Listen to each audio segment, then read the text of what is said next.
दोस्तों साथियों, आज मैं अपनी ज़िंदगी की लड़ाई लड़ते लड़ते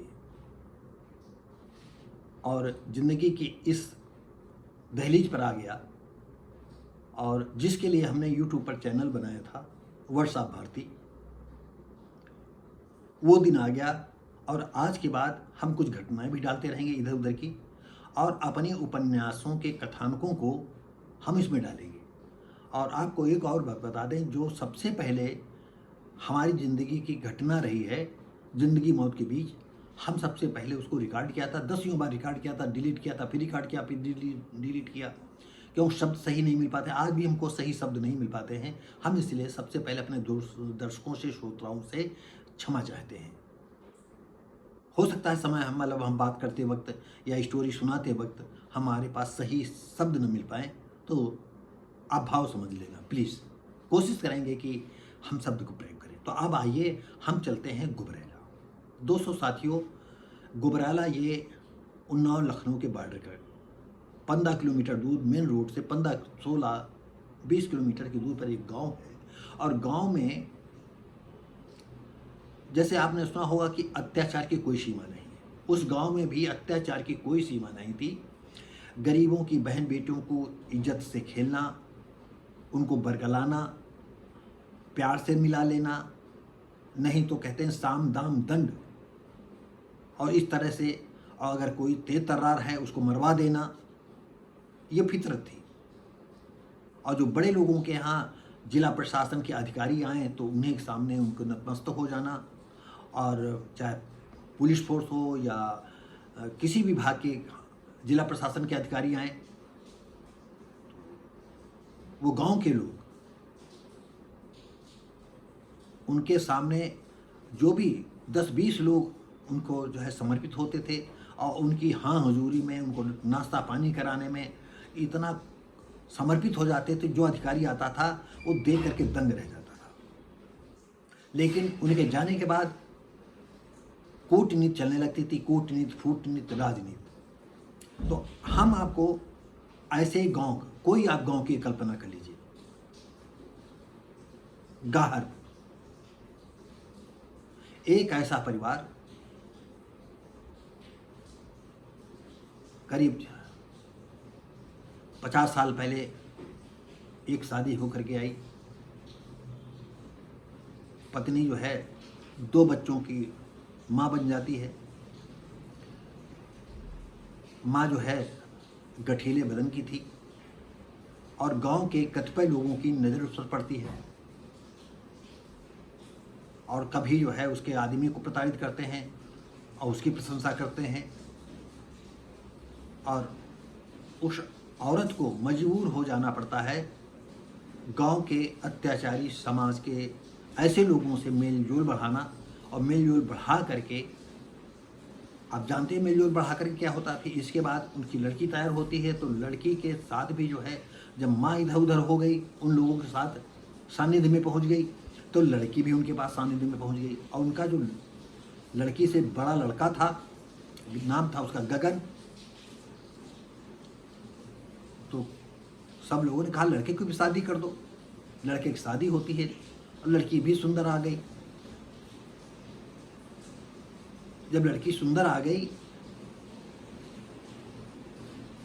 जो गगन की माँ थी, माँ तो जो है गांव के समाज के घोर विरोधी लोग, जो अत्याचारी थे, उन्हीं से वो अपनी बहू का धीरे धीरे आना जाना चालू करवा दिया।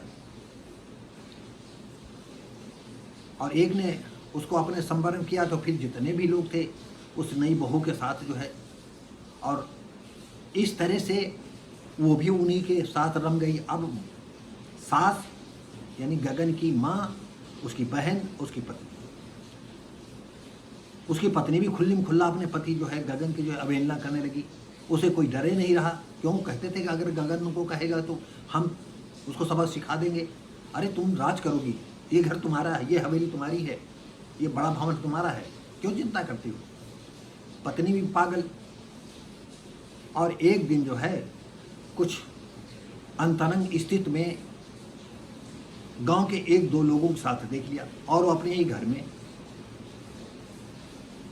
और माँ बाहर बैठी बातें कर रही और अंदर वो लोग जो है अपना दैहिक शोषण कर रहे हैं या आनंद ले रहे हैं, और उसमें जो है उसकी पत्नी जो है भी पूरी तरह से जो है सहभागिता निभा रही है। ये माँ अंदर जाने को होता है तो माँ रोकती है, बहन भी रोकती, भैया रुको भैया रुको। अरे कहा हमें जरूरत है, तुम रोको, क्या बात है, हम आ रहे हैं अभी। अंदर गया तो वहाँ वो अंतरंग सीन देख करके भड़क गया। और आपको बताएं कि वो तो उस समय तो चले गए, पत्नी को उसने बहुत डांटा और एक आधे थप्पड़ जड़ दिए, गाली भी दी। इतना उसका अपराध था कि अपनी पत्नी को दूसरे के साथ देख लेना ही सबसे बड़ा अपराध हो गया। और गांव के 6-7 युवा और बुजुर्ग और मजबूत आदमी आते हैं जो गंगा नहाए थे, उससे मतलब जो जिनका दैहिक शोषण होता था या आराम से मौज मस्ती में कटती थी, वो आए, इसको मारते मारते वहीं पर जो है मतलब इतना मारा कि जो है इसके उठने की सामर्थ्य नहीं थी। और अभी तक थोड़ा उसकी आंख बचा जाते थे गगन की, कि ये गगन जो है थोड़ा इधर उधर है। अब गगन के सामने 2-2 3-3 लोग आते थे, और कहीं उसकी बहन से, कहीं जैसे कुछ लोगों ने नहीं कहा है कि माँ कहती थी जो नया कैंडिडेट हो, तुमको हमारे से गुजर करके हमारी बहू तक पहुँचना होगा, हमसे गुजर करके हमारी लड़की तक जाना होगा। तो अब उस ओल्ड औरत को भी जो है नए लड़कों का सानिध्य मिल जाता था, और उसने पूरे परिवार को ऐसा खंडित कर दिया। अब हुआ ये कि गगन एक कोने में घर में पड़ा, अहा हो मौज मस्ती का आवाज़ें आ रही हैं। न माँ ने खाना पूछा, न बहन ने खाना पूछा, और न पूछा उसकी पत्नी ने। पत्नी आती मुँह ऐंठ करके चली जाती, मतलब जैसे उसने जो अपराध किया था उसकी सजा वो अब देना चाहती हो। और खाना उठा करके खाया नहीं, मांग करके खाया नहीं, भूख से पीड़ित 4-5 दिन हो गए थे। धीरे धीरे उठा, मार्च का महीना था, और जाता है और एक खेत से गेहूं के पेड़ उचारता है, और पास ही बगल में भून करके खाने ही चक्कर में होता है। तब तक जो गांव के अत्याचारी लोग थे या गांव के फलाने ढमाके लोग थे जिनका काम शोषण था, लोगों ने बताया कि तुम्हारे खेत से जो है वो ऐसा कर रहा है। दरोगा आए थे, हल्के के दरोगा, उन्होंने दरोगा देख लीजिए दरोगा साहब, अरे हमारा खेत उजाड़ रहा है, इतना बदमाश लड़का है, हैं देखिए चलो हम रंगे हाथों हमारा कितना 3 बीघा खेत इन्होंने खराब कर दिया है। अब दरोगा रोज उनके खाते थे, उनकी बजाने लगे, चलो साले को आज ठीक करते हैं। और जाते हैं, वो बाली जो है भून करके खाने, एक आधे शायद मुँह खाए हो आपने, अगर जो लोग गेहूं की बालियों को भून करके खाया होगा जानते होंगे कि कैसे खाई जाती हैं। और जाते ही जो है एक तो कई ऐसे श्रमण थे, वो जूता लात करने लगते हैं, पुलिस भी मारने लगती है। तो कहा इसका नाम क्या है, बता तेरा नाम क्या है। वो कहता साहब गगन नाम है। वो लोग अट्ठास करते हैं, गांव के जो दादा टाइप के लोग थे, जो बदमाश थे, अत्याचारी थे, उन्होंने कहा अट्ठास लगाया अरे गगन नहीं दरोगा साहब, इसका नाम है गोबरेला। गगन ऐसे देखता है, साले तेरी आंखें फोड़ देंगे, मेरी तरफ देखता है। दरोगा साहब इसका गगन नाम से चालान करो। साला कमीना कहीं का, देखो कैसे कुनेत्रों से हमको देख रहा है। आपको दरोगा जी 3 बीघे की फसल को बर्बाद करने के सिलसिले में चालान कर दिया। कोई पैरवी करने वाला नहीं। थोड़े दिनों के बाद जो है अदालत में उसकी पेशी होती है जेल से, तो चुपचाप खड़ा, तो जज ने देखा कि चुपचाप खड़ा है, सरकारी वकील, तुम्हारा कोई वकील नहीं? जज साहब पूछते तुम्हारा कोई वकील नहीं? नहीं साहब। क्यों? क्या बताया साहब, मेरा कोई है नहीं। तो तुमने 3 बीघे जो है फसल बर्बाद कर दी? साहब हाँ ये सच है, हमने 2 मुट्ठी पेड़ उचारे थे और इसके पहले साहब मारा था। हमारी बीवी, पत्नी, बहन ने हमको खाना नहीं पूछा, कई दिन से खाना नहीं खाया था, तो वही बाली भून करके खा रहे थे। दिमाग में उतर गया कि नहीं, हमारे गांव की जो है ऐसे लोगों का ये खेत है कि हमको वो इतना चालान करवा देंगे, मारा पीटा ऊपर से। क्या बकते हो, सही बोलो साहब। किसी से इंक्वायरी करवा लीजिए कि अगर झूठ हो। हम तो जेल में हैं साहब, और हमको ताउम्र, अब हम निकलेंगे तो गांव थोड़ी जाएंगे। गांव क्या करेंगे जाकर के साहब? निरपराध मारते हैं, जब चाहे तब मारते हैं। जज की कुछ समझ में आया, उन्होंने सरकारी वकील से कहा कि इसको सरकारी कोई दिया जाए, कोई वकील। उन्होंने कहा क्या आपके इसमें तो कुछ नहीं, और शायद ये सही कह रहा है, इंक्वायरी चाहत करवा लो। जज ने कहा नहीं, इसके चेहरे पर जो है वो दर्द है कि हम महसूस कर रहे हैं। और उन्होंने कहा जाइए, मैं तुमको बरी करता हूँ। वहाँ जोड़ता है और अदालत से निकल जाता है। वो कहाँ जाए, चारों तरफ देखता है, कहाँ जाए। वो रेलवे स्टेशन पर जाता है और रेलवे स्टेशन पर एक ट्रेन में बैठ जाता है। रात का समय 8-9 बजे का, रोशनी पर्याप्त नहीं रेल के डिब्बे में। सब लोग कुर्सी पर बैठे हैं, मतलब उस पर बेंच पर जो पड़ी होती हैं बैठे हैं, और वो नीचे बैठा है। सब लोग ट्रेन जा रही आवाज़ करते हुए। एक वयोवृद्ध देखें कि हम काफ़ी देर से इसे देख रहे हैं और ये सभी नहीं उठाता। कहा बच्चा तुम कहाँ जा रहे हो? जहाँ तक ट्रेन ले जाए। दाढ़ी बड़ी बुजुर्ग, वो एक सामाजिक कार्यकर्ता थे और समाज की लड़ाई लड़ते लड़ते आज वृद्धावस्था आ गई थी। जैसे हमें मान लीजिए हम समाज की लड़ाई लड़ते लड़ते आज इस उम्र में आए, लेकिन हम लोगों से अंधविश्वास छोड़ाने के लिए कहा। लोगों ने अंधविश्वास नहीं छोड़ा, समाज के लोग सुधरना नहीं चाहे, वो भी वैसे ही थे। बाल बड़े थे, दाढ़ी रखी थी। तो कहाँ जा रहे हो? दादा दादी चले जाएंगे कहीं धरती के किसी कोने में और वहाँ अपनी ज़िंदगी खपा देंगे। क्यों? उसने कहानी बताई, अब हमारे लिए ज़िंदगी में रहा क्या है। तो कहा तुम मरे तो ऐसे हो, अब मारने को क्या मारोगे? कहा तुम अपने को जिंदा समझते हो? और कुछ बातें ऐसी वो बोल देते हैं। कहा कि जिस दिन तुम मर जाओगे लेकिन तुम्हारे गांव का अत्याचार तो ऐसे बना रहेगा। और वो जो है ऐसी ऐसी बातें कर देते हैं कि उस गगन में जो है जैसे उबाल आ जाता है।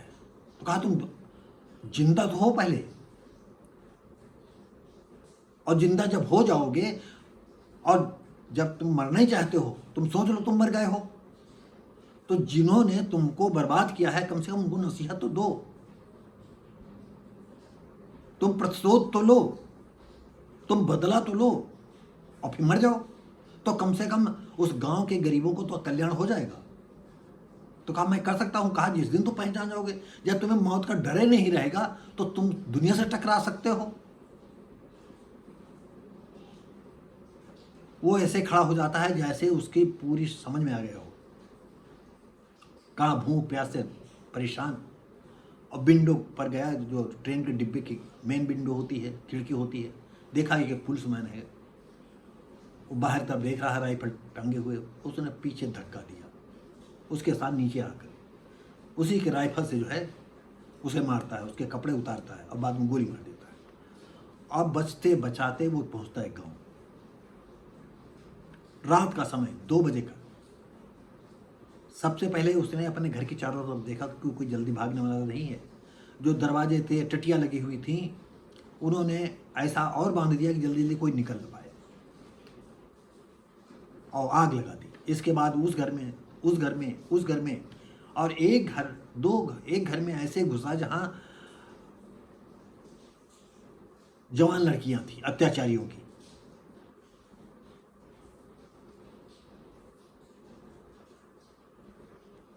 लड़की भागती है, वो पकड़ता है, लोग आते बचाने के लिए, अतातई लोग, धाएं धाएं धाएं, ठाएं ठाएं ठाएं, इस लड़की के साथ रेप, उस लड़की के साथ, उस लड़की के साथ, और फिर ये क्रम उसके जिंदगी का बहसीपन, और वो गगन से गुबरैला का रूप हो गया। गगन नहीं, गुबरैला, गुबरैला, गुबरैला। गांव वालों ने कहा साहब गुबरैला ने किया है। और ये गुबरैला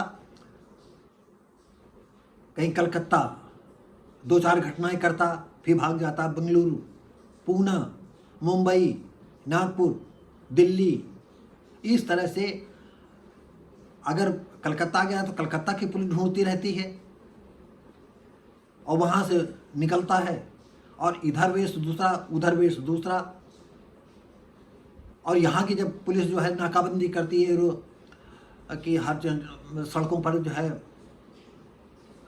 पुलिस फोर्स लगा रहता है, चेकिंग होने लगती है, और पता चला कि गुबरैला तो पहले ही निकल गया। इस तरह से जहाँ उसकी बैंक राबरी, चोरी, डकैती, गिरह कटी, जो जहाँ लड़की पसंद आई उठा लिया, जो रास्ते में मार दिया गोली। अब उसके सामने इतना भैंसीपन, एक पिशाचपन का उसका रूप हो गया।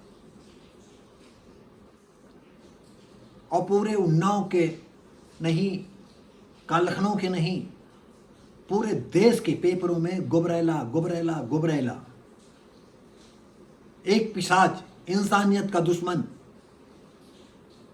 लड़कियों को सुंदरता का कायल। अनगिनत लड़कियों के साथ रेप उसने कर दिया। कितनी लड़कियों जिन्होंने ज्यादा विरोध किया उसको मार दिया।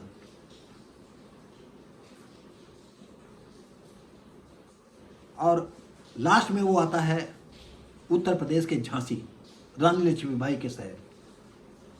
तो सबसे पहले जब जाता था तो वो करता था कि यानी हर रोडों की इंक्वायरी, हर गली की इंक्वायरी, कि अगर कोई घटना होगी तो हम कैसे भागेंगे, कहाँ करेंगे, क्या करेंगे। और एक सन्नाटी रोड, शहर का किनारा, ना के बराबर दुकानें, इक्का दुक्का, रोड के ऊपर यूं गिट्टी पर जूते से ठोकर मारता जा रहा है जैसे इस मोहल्ले का कोई गिट्टी खेलने वाला लड़का हो। चेहरा बदला हुआ। और झांसी शहर की एक लड़की तनाज, जो उत्तर प्रदेश बॉक्सिंग में चैंपियन थी। पिताजी महमूद शाह मिलिट्री के स्नो सूट, शू, कैप, दस्ताने के सप्लायर थे। झांसी जिले में उनका डीएम, एसपी अधिकारियों के साथ अच्छा बैठक थी, अच्छी पकड़ थी। उनकी लड़की झांसी में, लड़की जिधर चली जाती थी तो लोग छुप छुप करके देखते थे तनाज है। और लड़की बिल्कुल निर्दुंद, अगर कोई इधर उधर जरा सा भी टांट कसा तो उसको एक ही मुक्के में वो धराशायी कर देती थी। और खुली जो जीप में जा रही थी और बीच रोड पर गुबरैला गिट्टी खेल रहा है। उसने टी टी की आवाज़ दी। अब गुबरैला तो गुबरैला मस्त चला जा रहा है, उसके कोई मतलब नहीं, टी टी टी टी। बस गुबरैला के पास गाड़ी खटाक से रुकती है, उतर तनाज उतरी, अब एक झापड़ घसीट करके लगाया। गुबरैला ने जो है पलट करके देखा तो आंखों में खून, और दूसरी तरफ देखा रोड से जो है सायरन बजाती हुई पुलिस गाड़ी। ये दूसरे पल ही उसकी आंखों में जो है नरमी आई और पुलिस आती है। अरे बेबी, मैं लगा दूं हाथ 2-4? अरे दरोगा जी, हम इसके लिए, इसके 10 लोग हो तो हम ही अकेले। हाँ हाँ हाँ हाँ, बिल्कुल सही, आप सही कह रही। उसका एक थप्पड़ का मारना, थप्पड़ की गूंज,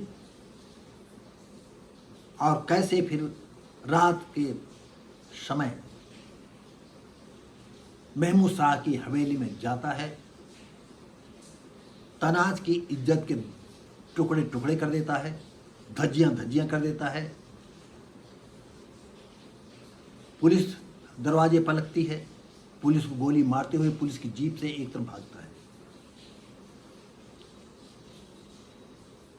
और एक झील की पुलिया पर से ही वो छलांग लगा देता है झील में। पीछे पुलिस गाड़ियां, एसपी के मेनन पीछे, एसपी के मेनन पीछे लगे और उनके फौज लगी, पुलिस गाड़ियां साथ साथ चलती आ रही। और जहां पुलिया थी तो वो काफ़ी ऊंचाई पर थी और पुलिया के आगे जो है, पुलिया पर गया नहीं, वो छलांग लगा करके झील में पहुंच गया और झील के किनारे एक खड़े पेड़ के डाली पकड़ करके वहीं रुक गया और जीप सीधे जाली जाती है जितनी उसमें दम थी, एक फरलांग दूर सर सर सर सर भागते भागते, और फिर डिसबैलेंस होती है और वो दूर झील में जो है गिर जाती है। पुलिस वाले आते हैं, पुलिस अधिकारी कहते हैं देखो यहीं कहीं होगा, चारों तरफ सर्च अभियान, लाइट वाइट इधर उधर, और जीप जो है धीरे धीरे करके पानी में जा रही। मारो गोली, यहीं सब होगा, ऑटोमेटिक राइफल गोली चलती चारों तरफ। साहब इसी जीपी में नीचे चप गया होगा। अब रात में किसको बुलाया जाए?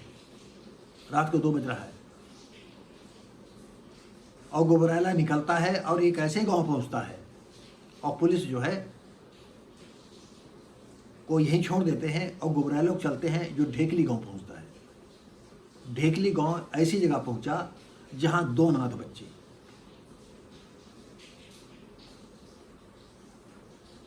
हम गुबरैला को उन अनाथ बच्चों के घर में छोड़ते हैं और उस इलाके के राजा गणपत सिंह के विषय में बता दें। राजा गणपत सिंह उस इलाके के माने हुए जाने हुए खूंखार राजा, राजघराने के से कभी ताल्लुक था उनका, लेकिन आज वो राजशाही को कायम किए हुए थे। हजारों बीघा जमीन थी, सैकड़ों कार्यकर्ता थे, पंडे पुजारी थे, राजपुरोहित थे, कुल देवता थे और उनका अंपायर देखने में तो वैसा ही था लेकिन अंदर से सब खोखला था। उन्होंने अपनी बहन की शादी कुछ दूर एक राजनीतिक परिवार में कर दिया, लेकिन हुआ ये कि उनके अंदर एक महत्वाकांक्षा पैदा हो गई कि हम एमपी बनेंगे। और एमपी बनने के लिए जो उनकी बहन का जो ससुर था वो एमपी रह चुके थे, उनको टिकट थी। उन्होंने कहा जब तक ये एमपी है इसको नहीं, और हमारी इतनी पैठ हो गई है, हमारे लोग हमें ज़्यादा पसंद करते हैं, और उन्होंने उसको मरवा दिया। उसके मरवाने के बाद जो उसका बहन का जो पति था, पार्टी ने कहा हम इसके पति को जो है टिकट देंगे। अब उन्होंने उसके पति को भी मरवा दिया और जो भावना का देवर था उसको एक एक्सीडेंट में मारा जाता है। वो अभी हम खुलासा करें तो बहुत लंबा कथासार हो जाएगा, तो इसलिए हम कम शब्दों में आपको बता रहे हैं। उनकी जब बहन विधवा हो गई तो यहाँ पर जो है उनके जितने सलाहकार थे, राजपुरोहित और चमचे लोग, उन्होंने कहा राजा साहब अब तो चुनाव जीतने की पूरी आप उम्मीद कर सकते हैं। कैसे? हम अपने इलाके में संसदीय चुनाव के लोगों को, जनता को इमोशनल ब्लैकमेल करें। कैसे? कहा आपकी बहन अगर वो सती हो जाए, तो कहा ये तो असंभव है। तो कहा अगर आपको कोई एतराज़ ना हो तो बहन आपकी सती हो जाएगी। तो कहा हमें कोई एतराज़ नहीं। तो कहा आप ससुराल से बुलवा लीजिए। राजा जाते हैं, बहन को ले आते हैं और राजा की बहन का नाम था भावना, और भावना की सास अंजलि वो कहती है अरे बेटा हो यहीं रहने दो इसको। कहा नहीं, हमारे राज कुल देवता हैं वहीं, ये ठीक है, और हमारे इलाके के भी लोग जो है इसके दुख से दुखी हैं तो वो दर्शन भी कर लेंगे हमारी बहन के। कहते जैसा उचित समझो। और इधर उसके आदमी की, जो उसका पति की गोली मार करके हत्या कर दी गई थी, पुलिस दौड़ रही थी, पता ही नहीं कि कौन मार करके चला गया। और इधर पोस्टमार्टम के लिए उन्होंने खेल खेलाए जिला अस्पताल में। 1 हफ्ता तक हड़ताल बनी रही डॉक्टरों की। और इधर घर जाते ही उनके जितने चमचे थे, उनके सहयोगी थे, जो ख्वाब देख रहे थे राजा साहब सांसद हो जाएंगे, उन लोगों ने जो है एक ऐसी हवा चला दी, ऐसी चिंगारी आग लगा दी कि राजा की बहन भावना जो है अपने पति के साथ सती होने जा रही। और मंदिरों के समूह में, वो पुजारियों के बीच में, सन्यासियों के बीच में उनको बस सती मैया की जय, सती मैया की जय, भगवान की जय, ईश्वर की जय, फलाना ढिमक्का चालू हो गया। और आग की तरह ये खबर पूरे जिले में फैल गई। कुछ पेपरों ने निकाला, डीएम एसपी ने जिनको एसपी से पूछा, एसपी ने अपने माता हल्के दरोगा से पूछा। अरे कहा साहब ये ऐसा ही चलता है यहाँ, ये तो छोटी छोटी है, पेपर वालों को अपना न्यूज चाहिए। अब वहाँ जो है सती मैया के जय घोष इस कदर बढ़ गए कि लोग दर्शन करने आने लगे। और हुआ ये कि अब हम आपको चलते हैं ढेकली गांव, जहाँ पर गुबरैला 2 बच्चों के साथ पहुंचा था। अचानक दोनों बच्चों ने कहा मामा, मम्मी हमारी लापता हो गई, पापा भी लापता हो गए। तो उन्होंने कहा बेटा कोई बात नहीं, तुम्हारा मामा है।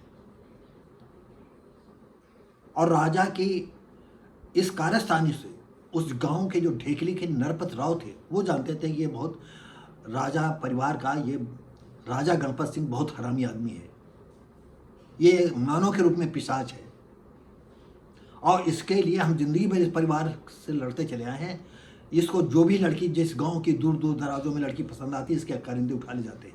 और आज देखिए संसदीय चुनाव के लिए कि हम सांसद बन जाए, अपनी बहन को सती करवा दे रहा। आपको बता दें नरपत राव जो है एक तरह से नास्तिक थे। वो जानते थे कि कोई लड़की स्वेच्छा से नहीं मरना चाहती है।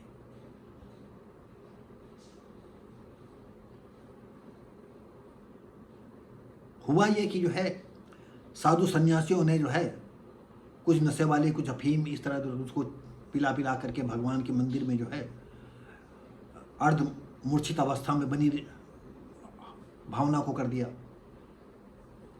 सुध खो दिया। उसकी ननद आती है तो साधु सन्यासी जो है उसको मिलने नहीं देते हैं। उसके साथ एक बच्चन था, तो साधु सन्यासी चिमटे से जो है उसकी ननद को चिमटे से मारने लगते हैं। वो खून खराब हो, थोड़ा बहुत तो खून आ जाता है, वो बच्चन उसको बचाने लगता है। तो जितने साधु सन्यासी थे वो चिमटा लेकर के जुट गए बच्चन पर, लेकिन वो किसी तरह से उस साधु सन्यासियों के बीच से उसको बचा करके शिल्पा को बाहर लाता है। राजा ने देखा कि शिल्पा जो है अपने ड्राइवर का हाथ ऐसे पकड़े है जैसे कोई प्रेमी का हाथ पकड़े हो। ये बात उन्हें जो है बहुत बुरी लगी।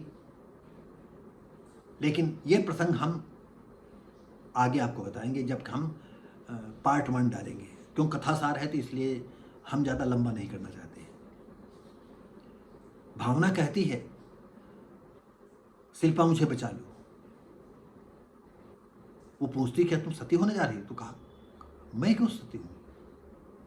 ये सच है कि उनके बगैर हमारा जीवन बेकार रहेगा, लेकिन हम सती थोड़ी होंगे। हाँ, उनकी याद में हम जीवन पार कर देंगे। लेकिन ये बात जो है वो ये सती मैया की जय, सती मैया की जय, सती मैया की जय, भावना बिटिया की जय, ये नारे गूंज रहे थे। और सबसे बड़ी बात यह है कि वहाँ पर ऐसा लगता था कि सैकड़ों सैकड़ों तादाद में साधु सन्यासियों की भीड़ उमड़ आई हो।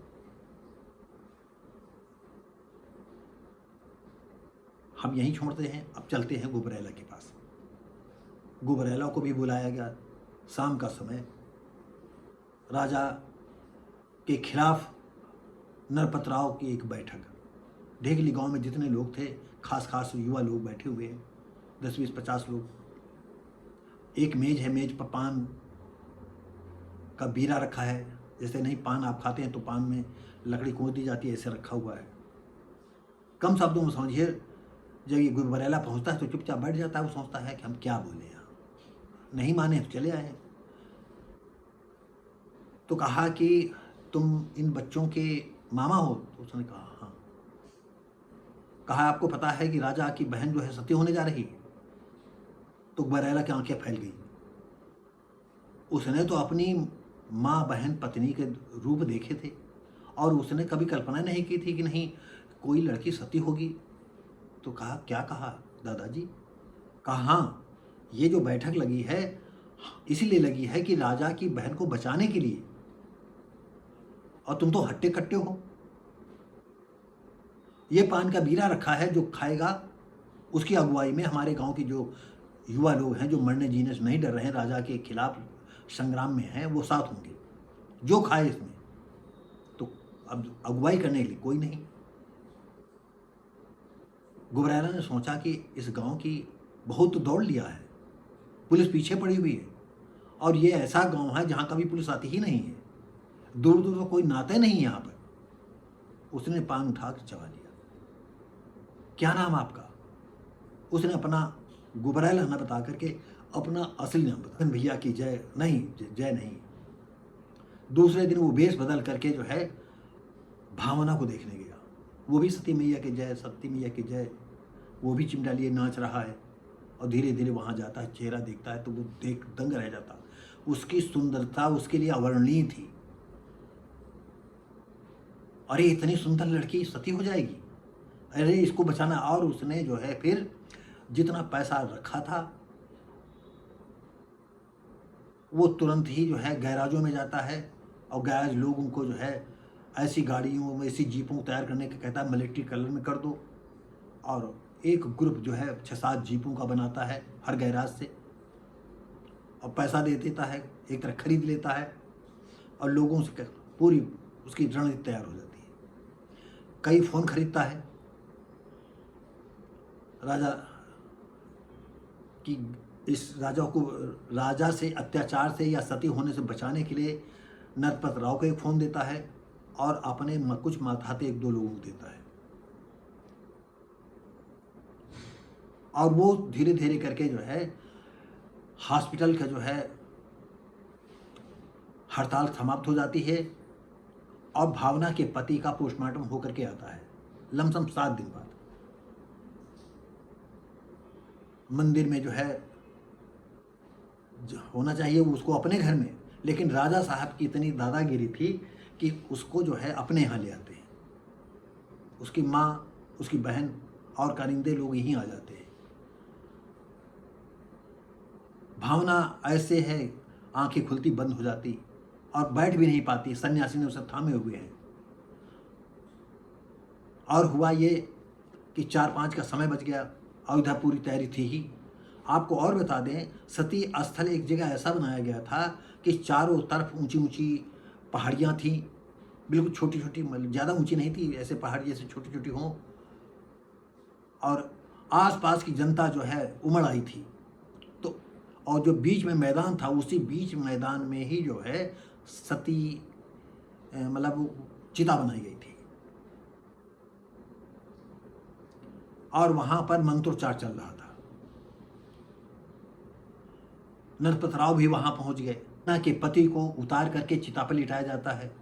सन्यासी ने जो है उसको, मजबूत जो सन्यासी ने थे उसको पकड़े हुए वो किसी तरह चलते हुए उसको ले जाते हैं। उसका सर नहीं रुक रहा था, लेकिन किसी तरह चिता पर उसको बैठाते हैं। बैठा करके उसके पति का सर जो है गोद में रख देते हैं, और भावना जो है सर उसके ऑटोमेटिक उसके सीने पर ऐसे झुक जाता है, और मंत्र पढ़े जा रहे हैं। नरपत राव फोन कर रहे हैं गगन को, गगन यानी गुबरैला को, कि आप कहाँ हो, जल्दी आओ, जल्दी आओ, जल्दी आओ, नहीं तो यहाँ सब खत्म हो जाए, हम बचा नहीं पाएंगे।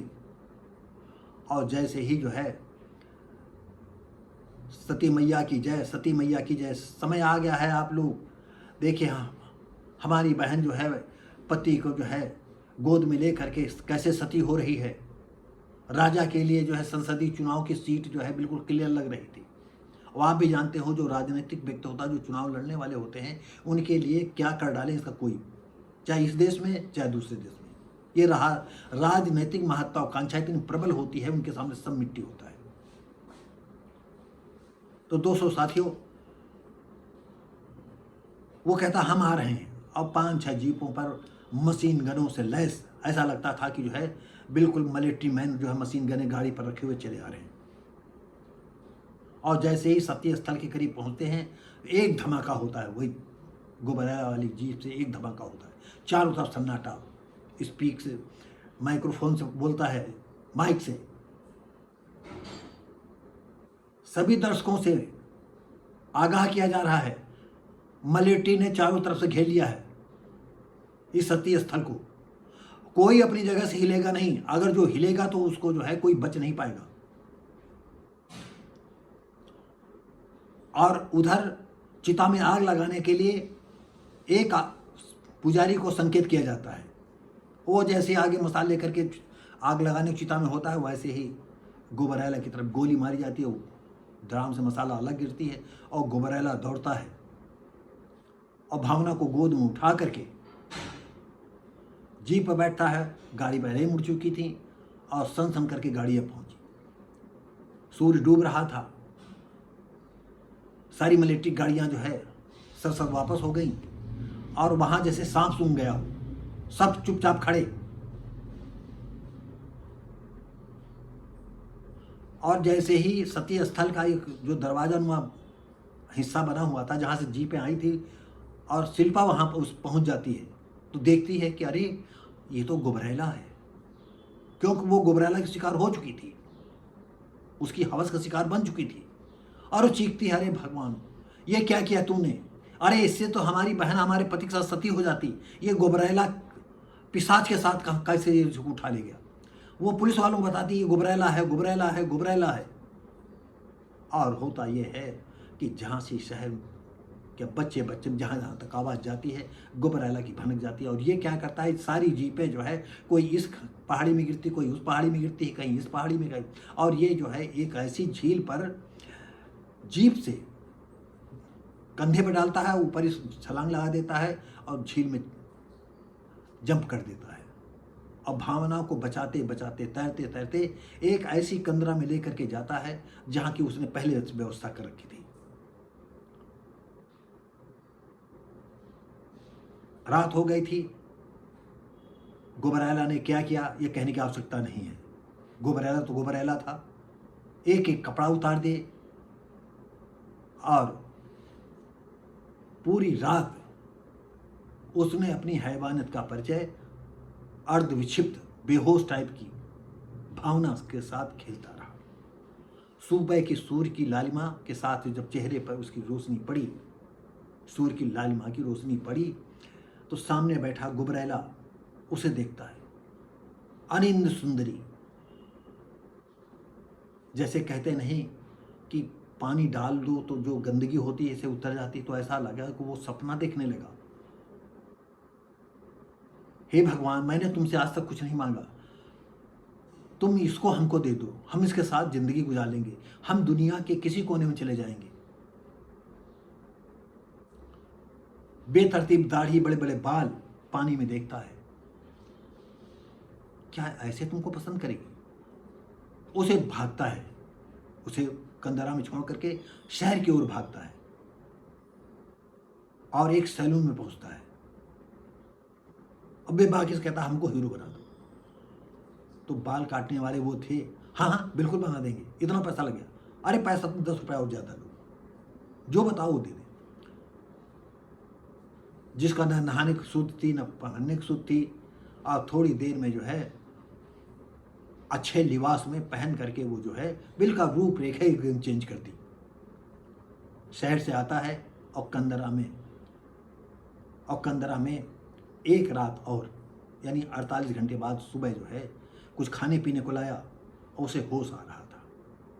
और उसने क्या किया, भावना को ड्राई स्नान करवाया, जिससे उसको ये ना लगे कि हमारे साथ ही बहसी बना हुआ है। उसको कपड़े उसके पहना दिए जो पहने हुए थी, कपड़े सूख गए थे। अब इंतज़ार कर रहा था कि उसको होश आए। और थोड़ी देर में उसको धीरे धीरे आंखें खुलती हैं, धीरे धीरे बात करती है। तो उस गगन को, गुबरैला को देख करके वो संभलना चाहती है। तो वो कहता डरो नहीं, डरो नहीं। कौन हो तुम? वो बताता है पूरी कहानी। क्या कहते हो? तुम्हें इतना तो मालूम होगा, तुम्हारी सती मैया के नारे गूंज रहे थे। हाँ हाँ। और तुमको मालूम है तुमको सती किया जा रहा था? कहा हल्का हल्का याद, सपना जैसा लगता है। वहाँ से हम बचा करके लाए, हमारे तमाम और आदमी हैं, कुछ मार दिए गए, हम तुम्हें किसी तरह छुपा करके लाए हैं। अब तुम ये बताओ कि तुम कहाँ जाना चाहोगी? तो कहा कि हमारे घर भेज दो। तो कहा राजा गणपत सिंह के यहाँ? कहा हाँ। कहा तो उन्होंने कही तो ये चाल है, उन्होंने ही तो आपको बर्बाद करना चाहा था। आपको नहीं मालूम आपके भाई जो है सांसदीय सीट से जो है अपना जो है इमोशनल ब्लैकमेल जनता को करना चाहते थे। उसकी आंखें खुलती। तो उन्होंने कहा हम कहाँ जाएं? तो कहा तुम मेरे घर चलोगी? सोचती, कहा हम कहाँ जाएंगे, और कोई है तो नहीं हमारा घर, जहाँ जाएंगे राजा के आदमी पकड़ लेंगे और पता नहीं हमको मार देंगे। रात के सन्नाटे में 2 बच्चों के घर जहाँ ढेकली में रुका था वहाँ पहुँचा। कहा ये मेरे बच्चे नहीं हैं, जिस घर के हैं वो मेरी बहन थी। बच्चों ये देखो मामी आ गई। बच्चे लिपटते हैं, भावना वहीं रहे। अब गुबरैला ही खाना बनाता है और एक एक पल उसके लिए अर्पित कर देता है। हम यहाँ पर रुकते हैं। राजा गणपत नरपत राव के पास पहुँचता है। चलो बेटा तुम आ गए, मैं तो सोच रहा था पुलिस के शिकार हो गए। 2 दिन कहाँ रहे? दादा कुछ पूछो नहीं। उसने ये नहीं बताया कि हमने इस लड़की के साथ, भावना के साथ हमने क्या हवाएं बरती। उसने कहा एक कंदरम पड़े हुए थे, चारों तरफ पूरी दौड़ रही थी, सोच रहे थे अगर पकड़ गए तो मार दिए जाएंगे। कहा बेटा बहुत अच्छा किया। वक्त ऐसा आया कि थोड़ी खेती थी उसकी, उस जो 2 बच्चे थे उनके माँ बाप की 2.5 बीघे ज़मीन थी, 2 बैल थे, वो उसी में खेती किसानी करने लगा और एक एक पल अपना सारा भावना के लिए अर्पित कर दिया। कुछ ऐसी घटनाएं हैं वो हम बताएंगे नहीं। भावना को लगा कि हमारे पेट में बच्चा है। ये गुबरैला तो समझ गया कि ये बच्चा मेरा है, लेकिन भावना समझ रही थी ये मेरे पति का है, स्वर्गीय पति का। कहता है कि हमें मेरी ससुराल ले चलो। तो कहता क्यों? कहा कि मेरे परिवार का बारिश है ना मेरे पेट में, बारिश को देख करके हमारी सास, हमारी नंद हमें स्वीकार कर लेंगी। कहा चलो, और वो ले जाता है घर। अब भावना की सास जो है ऊट पटांग बक जाती है, बहुत अनर्गल बातें कहती है, कोई सत्य बातें कहती है कि तू गुबरैला के साथ गई थी। शिल्पा कहती मम्मी अरे आस पास पड़ोस वाले हवेली में पूरी बन फैले, थोड़ा शांत रहो, फिर हम बात करते हैं। तो वो कहती है नहीं अम्मा, वो देवता आदमी है, वो गुबरैला, वो गगन है। शिल्पा अपनी माँ को शांत कराती है और भावना को अंदर ले जाती है और गगन चुपचाप आकर के फिर ढेकली गांव में आ जाता है। और थोड़े दिन के बाद जब उसे खबर मिलती है कि भावना ने एक बच्चे को जन्म दिया है, तो उसमें बच्चे को देखने की और भावना को देखने की जो है लालसा पैदा हो गई।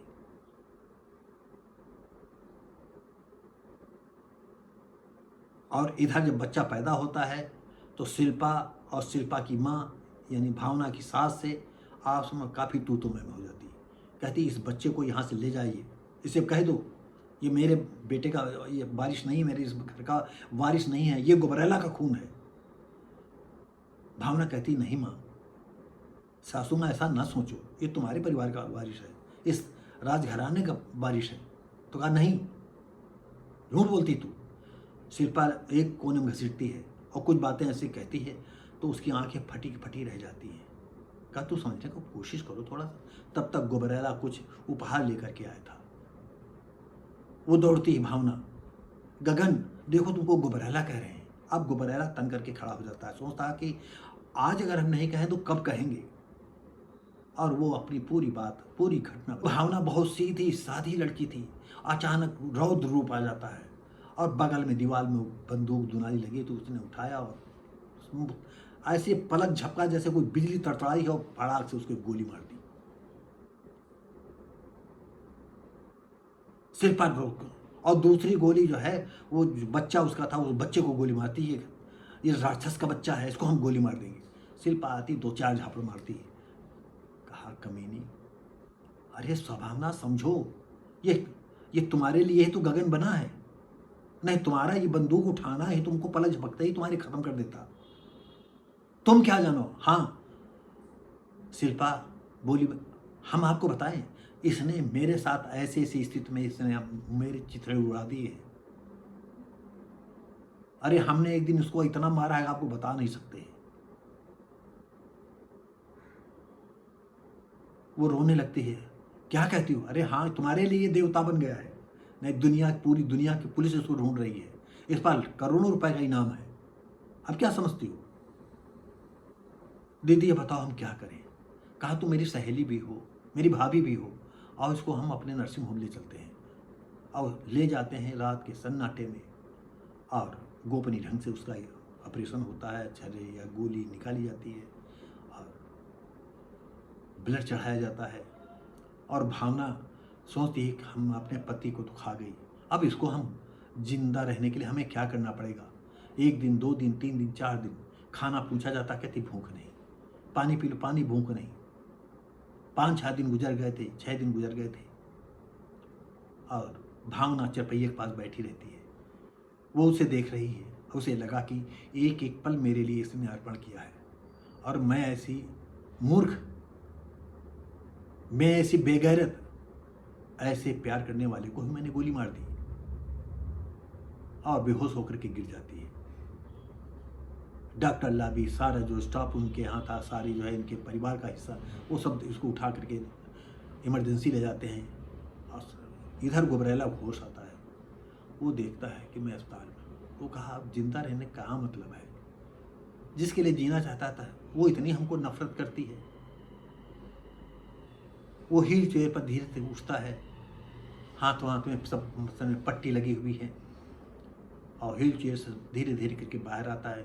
रात का सन्नाटा, 2 के आसपास, वार्ड बॉय वगैरह कोई काम नहीं तो चुपचाप शांत अपना पलक झपका रहे थे। अस्पताल के गेट तक आता, नर्सिंग होम के गेट तक आता है बाहर, तब तक एक गाड़ी रुकती है। वो आंखें उठा देखता है, अरे ये तो तनाज है। उसने कहा तनाज? कहा तुम मुझे कैसे जानते हो? कहा कि एक दिन फले जगह पर झगड़ा हुआ था, आपने मुझको अलग ले करके कहा था कि आपकी ज़रूरत है, आप गुबरैला पकड़ सकते हैं। कहा कि तुम आज कैसे? कहा वो लंबी कहानी भी बात बताएंगे आपको। आप गुबरैला वो पकड़ना चाहती हो, मारना चाहती हो? कहा हाँ। कहा ये बच्ची? तो कहा अब तुमसे क्या छुपाना, ये गुबरैला की हवस के शिकार की बच्ची है, हम अपने सीने से लगा करके, इसका नाम मैंने सृष्टि रखा है। तो कहा कि अगर तुम चाहो तो हम तुमको गुबरैला से। तो कहा हमारे पास तो कोई औजार नहीं है, कोई, हम अपना रिवॉल्वर ही भूल गए हैं, और बच्चे को खांसी आ रही थी, हम नर्सिंग होम चले आए यहाँ। तो अगर चलना चाहो तो चलो, नहीं तो मैं तो जा रहा हूँ। कहाँ जा रहे हो? पता नहीं कहाँ चला जाऊँ। अच्छा रुको, हम गाड़ी चलते हैं। रास्ते में जाते हैं, और आपको बता दें लंबी कहानी है बीच की, हिचकोले ले रही है, उस तनाज के बच्चों को गोद में लेता है, चूमता है, हृदय से लगाता है। तनाज देखती है, सोचती, घर जाती है, ढेकली गांव, गगन गुबरैला एक जगह से रिवॉल्वर निकाल करके उनको देता, कहा देख लीजिए चैम्बर में पूरी गोलियां हैं। बच्चों को प्यार करता है, जो 2 बच्चे सो रहे थे। कहता चलो। कहा कि तुम छोटे बच्ची अगर सो रह गई हो तो यहीं लिटा दो। तो कहाँ, ये तो पहाड़ी गांव, कहाँ है रास्ता? कहा थोड़ी दूर है, एक दादाजी की, हम आपको गुबरैला से मिलाते हैं, आप घबराइए नहीं, मेरे रहते आपको गुबरैला कुछ नहीं कर सकता है। जाता है तो कहीं कहीं बीच बीच में जो है दीवारों को टेक ले लेता है, कहीं पेड़ की टेक ले लेता है, और नरपत राव के घर पहुँचता है। उनके यहाँ जगह कई लोग बैठे हुए थे, सब चिंता कर रहे थे कि गुबरैला नहीं आया है, 4-5 दिन से कोई खबर नहीं है। गगन को देख करके सब खुशी हो जाते हैं। नरपत पूछते हैं, ये लड़की कौन? तो कहा, दादा ये मत पूछो कौन, ये गुबरैला की हवस की शिकार है, उसकी दरिंदगी की शिकार है, इनको गुबरैला चाहिए। और दादाजी आपकी बेटी भी उससे प्यार करती थी, आप भी तो जो है, मैंने सुना है कि आप भी तो उसे ढूंढ रहे हैं। नरपत उसे देखते हैं, कहता हाँ। तो कहा कि किससे मारेंगे? बल्लम है, चाकू है, कांटा है, गोली है, जो है आप ले आइए, अभी हम गुबरैला बुला रहे हैं। अब चारों तरफ सन्नाटा, ऐसे उसे देखते हैं। तनाज तन करके खड़ी होती है, एक लड़की भी वहीं खड़ी है। नरपत राव कहते हैं, मेरे हाथ की उंगलियां ही ऐसी, हम उसकी गर्दन की चपा करके मार डालेंगे, बताइए कहाँ है गुबरैला। और वो चादर ओढ़े था, चादर ऐसे पटकता, कहता मैं ही गुबरैला हूं। क्या? हाँ मैं ही गुबरैला हूं। अब तना जैसे गोली मारने को होती, उसको पहचानने लगती कि हाँ ये वही आंखें हैं। तब तक पास खड़ी लड़की ऐसे हाथ मार देती, गोली छत में लगती नरपत राव, और जैसे ही गोली छूटती ही वो ऑटोमेटिक ढेर हो जाता, ऑटोमेटिक, इतना शरीर उसका कमजोर था। नरपत राव तना से कहते, बेटा हम जान गए थे ये तो उसमें हमारी लड़की की भी गलती थी, क्यों उसने ऐसे आदमी से प्यार किया था, और अब इसको मारने से क्या फायदा है, ये देवता बन गया है, ये गुबरैला खत्म, मर गया वो गुबरैला, अब ये गगन जिंदा है। क्या कहते हो दादा? हाँ, और ये प्यार करता था भावना से, ये प्यार के लिए इसने सब कर डाला ये। तो कहा यहाँ तो ये कैसे बचेगा? तो कहा बेटा ये गांव है, यहाँ तो कोई इलाज भी व्यवस्था नहीं है। तो कहा हम इसको अपने साथ, अरे तो कहा बेटा ले जाओ, इससे अच्छा क्या है, इसकी ज़िंदगी बच जाएगी। तनाज घर लेकर के जाते, घर में कोहराम मचता है। महमूद साहब मोहल्ले वाले दाढ़ी रखाए लोग आते हैं कि कौन है तुम्हारे जो है लड़की के बेडरूम में रहता है। महमूद साहब बिगड़ते हैं, कहा पापा ये मेरा क्लास फेलो है और ये भटक रहा था, आज बहुत बीमार है, इसकी देखभाल मैं नहीं करूँ, कहाँ हम इसको जो है नर्सिंग होम के सहारे कर दें, किसी डॉक्टर अस्पताल में, ये मर जाएगा। तो कहा हम इसके जिम्मेदार हैं। कहा तुम जिम्मेदार, मैं इसके जिम्मेदार है, इसने मेरी बड़ी मदद की थी। अब तनाज को झूठ बोलना पड़ता है, और जब वो पूरी तरह ठीक हो जाता है और एक एक पल तनाज उसे देखा करती है, और उसके दिल में गुबरैला के प्रति, गगन के प्रति असीम प्यार पैदा हो गया, लेकिन वो कह नहीं सकी। एक दिन हाथ जोड़ता है, कहता है कि तनाज आपने मुझे फिर ज़िंदगी दी है, शायद अपनी ज़िंदगी में कभी मुलाकात होगी तो होगी, नहीं चलते हैं। और नीचे सीढ़ियों से उतरता है, महमूद साहब से कहता है, दादाजी, अंकल जी, हम जानते हैं हमारे रहने से आपकी बड़ी बदनामी हुई है, हम एक प्रार्थना आपसे करते हैं कि आपकी बेटी, हम जान गए हैं कि गुबरैला का खून है, तो आप गुबरैला का वही स्कूल में बड़ी होगी, नाम नहीं लिखा सकते हो, मैं अपना नाम दिए जा रहा हूँ, अगर तुमको उचित लगे तो मेरा नाम लिखा देना गगन। बकाया और बातें जो है हमने तना से बता दी है। महमूद साहब देखते हैं और कहते हैं, नहीं बेटा तुम ऐसे नहीं जा सकते हो। एक सादे समारोह में डीएम, एसपी और अधिकारियों के बीच में मात्र जयमाल डालते हैं तो मुल्ला मौलवी लोग इतराज करते हैं। महमूद साहब कहते हैं, नहीं, हम अपनी बेटी के लिए जो चाहती है वो हम, तो कहा धन परिवर्तन करा, तो कहा नहीं, वो धन परिवर्तन नहीं करेंगे, हमारी बेटी की खुशी मेरी खुशी है, मेरी बेटी ने जैसा कहा वैसा, आपको खाना हो खाना खाओ या जो बगावत करना हो करो। मुल्ला मौलवी सोचते थे कि महमूद साहब तो बहुत ऊंचा आदमी है, करोड़पति आदमी है, इसने गुबरैला को पकड़ने के लिए करोड़ों का इनाम घोषित कर रखा है। और सुहाग रात की सेज पर दुल्हन बनी बैठी तनाज, कुछ सहेलियां जाती हैं गुबरैला को लेकर के उसके कमरे में, वो हाथ जोड़ देता है, हम आपके साथ सुहाग रात मनाएं। अब तनाज तो प्यार करती थी, जी जान से चाहती थी, लेकिन वो कह नहीं सकी मैं तुम्हें प्यार करती हूँ, और वो फिर पैर छूने को होता है, पैर पकड़ना चाहता है। तनाज कहती, नहीं, तुम भले कुछ हो लेकिन मेरे पति तो हो। कैसी बात कर रहे हो, अपने गाली क्यों देती हो, मुझको तुम पति मान, हाँ समाज सामने तो तुम मेरे पति हो ना, तो हम तो अब तुमको पति कहेंगे। तो कहा कि काश हमारी जिंदगी में ऐसी नौबत ना आती, तो हम तुम्हारी जैसी पत्नी, तुम्हारी जैसी लड़की को खोना नहीं चाहते, लेकिन क्या बताएं, मैं तो भावना के प्यार में अंधा हूं। और वो रुक जाता है। तभी जो है संसद भवन पर हमला होता है, पाकिस्तान की सीमाओं पर दोनों देशों की फौजें डट जाती हैं, और इधर जो है महमूद शाह के 3 ट्रक मुख्यालय और बॉर्डर तक जाने के लिए तैयार थे, क्योंकि वो शूट, कैप, दस्ताने बर्फीले जो बर्फ में पहने जाते थे उसके सप्लाई करते थे। गोबराला देखता तो उसकी आंखों में चमक आ जाती टीवी पर समाचार सुन करके। तनाज तरफ हाथ जोड़ कर कहता, तनाज, हम बहुत पाप किए हैं, पुलिस पकड़ेगी हमें सीधा फांसी होगी, हम चाहते हैं देश के काम आ जाए। कहती, क्या करती हो, तुम्हें पुलिस नहीं पकड़ेगी, कोई नहीं तुम्हें जान पाएगा, तुम मेरे पास रहोगे। नहीं तनाज, तुम जानती नहीं, कानून के बहुत लंबे हाथ होते हैं, एक न एक दिन वो हमें पकड़ लेंगे। हाथ जोड़ता है, पिता से कह करके मुझे बॉर्डर पे भिजवा दो।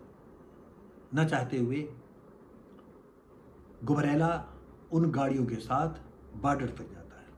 ये पहुंचा ही था, तब तक जो है कुछ वायरलेस से सूचना आती है, और जितने फौजी जवान थे, एक मैदान था, बर्फ गिर रही थी, अंधेरा छाया हुआ था, ब्रिगेडियर हैं, कर्नल हैं, कई अधिकारी आते हैं। कहा कि देखिए, हमारे देश के नेता लोग क्यों नहीं ये युद्ध को आखिरी लड़ाई लड़ लेते हैं, कि एक बार लड़ लें, बार बार झगड़ा खत्म, लेकिन हम नहीं उस पॉलिसी को समझते हैं। लेकिन मेरी नैतिक जिम्मेदारी बनती है कि बार बार बॉर्डर पर हमारे आदमी रहते हैं और पाकिस्तान की गोलियों के शिकार होते हैं। हम चाहते हैं हमारे जवानों में से कोई ऐसा आदमी, कुछ लोग हों, क्योंकि ये देखिए नक्शा है, और नक्शे में इस जगह पर आर्टिलरी है इनकी,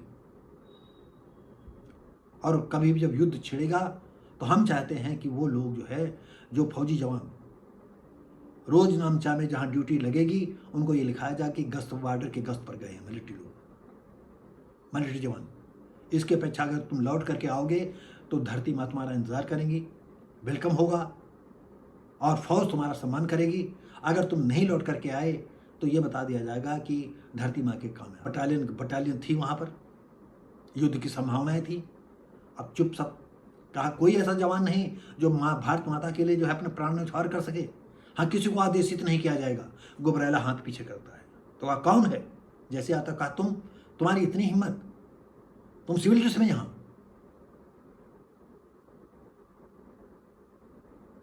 उसने कहा आप हमारी बात सुनेंगे, कल नहीं, गो बैक।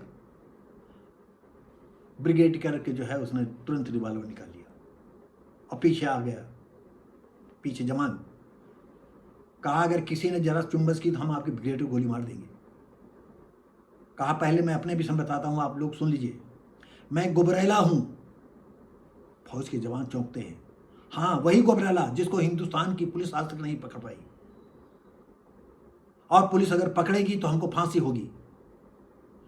हमने सोचा कि आज भारत और पाकिस्तान की फौजें सीमा पर डटी हैं, और देश के काम आने के लिए हम क्या कुछ नहीं कर सकते हैं? हम कैसे विश्वास करें तुम गुबरैला हो? उन्होंने कहा कि झांसी के पश्चिम साइड में जो झील बहती है, पहाड़ी इलाका है, वहां एक कंदरा है, वहां जीव जंतु भी रहते हैं, और उस कंदरा में मशीन गनें रखी हैं, हथगोले रखे हैं, आर्टिलरी का काफी सामान है, और ये आतंकवादियों से मैंने जो है उनको मार करके छीन लिया था, और वहां पर इतने लाख रुपए, इतने करोड़ रुपए होंगे। क्या कहते हो? कहा आप फोन करिए, केंद्र सरकार को करिए, केंद्र सरकार प्रदेश सरकार को करेगी, प्रदेश सरकार जो है जिला प्रशासन को, और तुरंत पकड़ में आ जाएगा। 3 घंटे बाद सूचना आ गई कि सब कुछ माल बरामद हो गया है। तो कहा तुम क्या चाहते हो? तो कहा कि आप हमें छोटी मोटी ट्रेनिंग दे दे यहाँ पर। तो कैसे इतनी छोटी मोटी ट्रेनिंग से आप परिपक्व हो जाओगे? कहा हम हेलीकॉप्टर चलाना चाहते हैं। हेलीकॉप्टर चलाना? अरे कहा हम चला लेंगे, आप बताएंगे तो। और 1 हफ्ते बाद उसके 2 4 6 और साथी तैयार हो जाते हैं, और बॉर्डर क्रॉस करने के लिए घाटी है बर्फीली, बर्फ गिर रही है। हम इनको यहाँ छोड़ देते हैं और फिर चलते हैं भावना के पास। भावना बेचारी सोचती है कि हम अपने पति को निगल गए और इस गगन को भी निगल गए, मार डाला मैंने, और अपने बच्चे को लेकर के गगन की याद में उस ढेगली गांव में ही रहने के लिए निश्चय किया।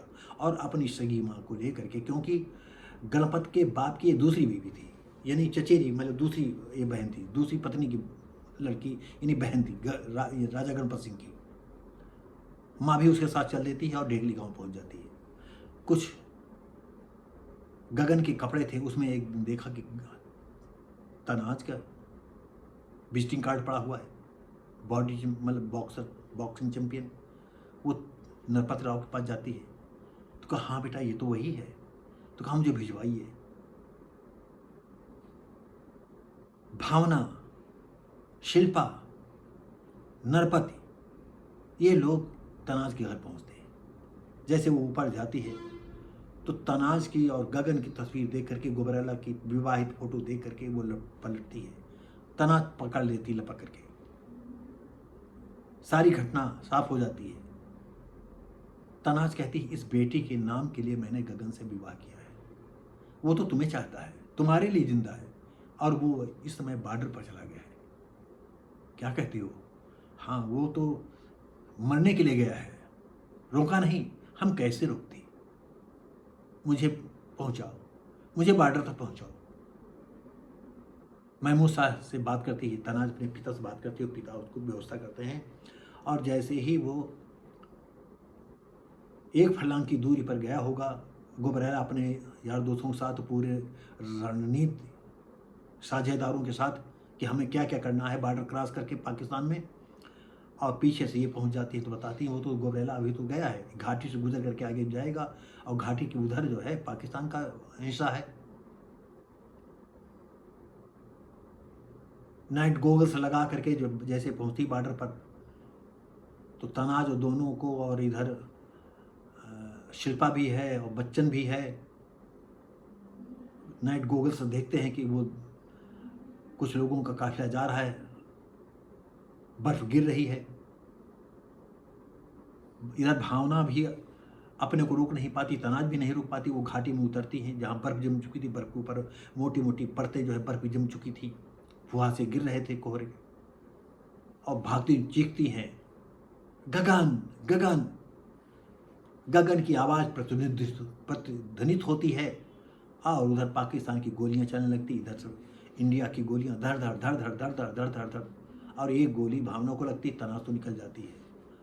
बच्चन नाइट गोल से देख रहा है, और वो जाता है और हाथ पकड़ कर वो बर्फ में घसीटते हुए वापस लाता है, और उसको मिलिट्री हॉस्पिटल में तुरंत भर्ती कराया जाता है। वो ज़्यादा गहरा घाव नहीं था। इधर गगन या गुबरेला कुछ जवानों के साथ जाता है और एक दो गांवों को इकट्ठा करके गोली सुड़ा देता है। कहता है ये हिंदुस्तान की एक कसम है, तुम हमारे देश में खून बहाते चले आए हो, हम एक साथ तुम्हारा बदला लेंगे। और वहां से तनाज के साथ आता है और आर्टिलरी में आग लगाता है और भागते हैं। और उसके ग्रुप वाले पहले बोल चुका था कि तुम लोग चलो, हमारे हैं, आर्टिलरी में बस आग लगाना हमको। और इतने चिथड़े उड़ते हैं पत्थरों के, इतने टुकड़े होते हैं, आसमान छा जाते हैं, धुआं, आग, और इस चपेट में गुबरेला भी आता है। 10 कदम दूर जो है तनाज गिर जाती है, पत्थर उसके टुकड़े गिरते हैं, और थोड़ी ही देर में जो है हेलीकॉप्टर मंडराता है, और हेलीकॉप्टर बिल्कुल ठीक गुबरेला के बगल में ही आकर के उतर जाता है। फौजी जवान उतरते हैं और इधर देखते हैं चारों तरफ, और कुछ दूर पर जा करके आपस में डिस्कस करते हैं और मिलिट्री के अधिकारियों को सूचित देते हैं, पाकिस्तानी सरकार को सूचित देते हैं कि ऐसी ऐसी घटना हो चुकी है, आर्टिलरी को बर्बाद किया जा चुका है। तनाज आंखें खोलती है, हाथ पैर देखती, सब मजबूत हैं, खून से लथपथ है शरीर। धीरे धीरे घिसट करके गुबरेला टटोलती है, पत्थर हटाती है, बार बार धक्का लगाती है, गगन गगन गगन। बड़ी देर में बोलता है, हाँ। कहा कि भागो। तनाज तनाज, अब हम नहीं भाग पाएंगे, तुम जाओ तुम जाओ। अरे देखो ये बगल में हेलीकॉप्टर है, अब तुम जाओ, मेरे पीछे तुम भी मारी जाओगी, हम नहीं। अरे तुम गुबरैला हो जिसके पीछे हिंदुस्तान की पुलिस बाल बांका नहीं कर पाया, आज तुम जो है भूल गए हो। उठो, ये पाकिस्तान क्या है? अरे हिंदुस्तान जब तुम्हारा मुकालबा नहीं कर पाया तो ये पाकिस्तान तुम्हारा मुकालबा क्या? ये हेलीकॉप्टर देखो, वो धीरे सहारा देती है, पायलट की सीट पर बैठाती है, और देखते देखते पंखे घूमने लगते हैं। और जब तक जो है पायलट दौड़ता है तब तक इतनी तेज स्पीड, और वो हेलीकॉप्टर लेकर कूद पड़ता है। और ये ऊपर से ज़्यादा ऊंचा है तो नीचे नीचे जाता है, जहाँ सारे बर्फीली पहाड़ हैं और घाटियाँ हैं, नीचे नीचे उड़ते उड़ते जाता है। कहते हैं ऊपर से चलेंगे।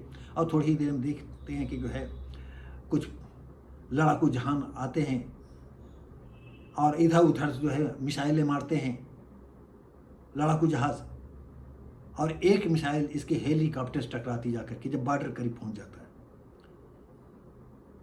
हेलीकॉप्टर धड़ धड़ धड़ धड़ करता है, गिरने को होता है। तनाज दोनों जो है काफ़ी नीचे, जब हेलीकॉप्टर आता है तो छलांग लगा करके नीचे उतर आते हैं, और वो जा करके एक तलहटी में जा करके हेलीकॉप्टर गिर जाता है और आग लग जाती है। वो दोनों आगे चलते हैं किसी तरह लंगड़ाते हुए, तभी देखते हैं कि नक्शा खोलते हैं कि हमें किधर चलना है। अरे कहा ये तो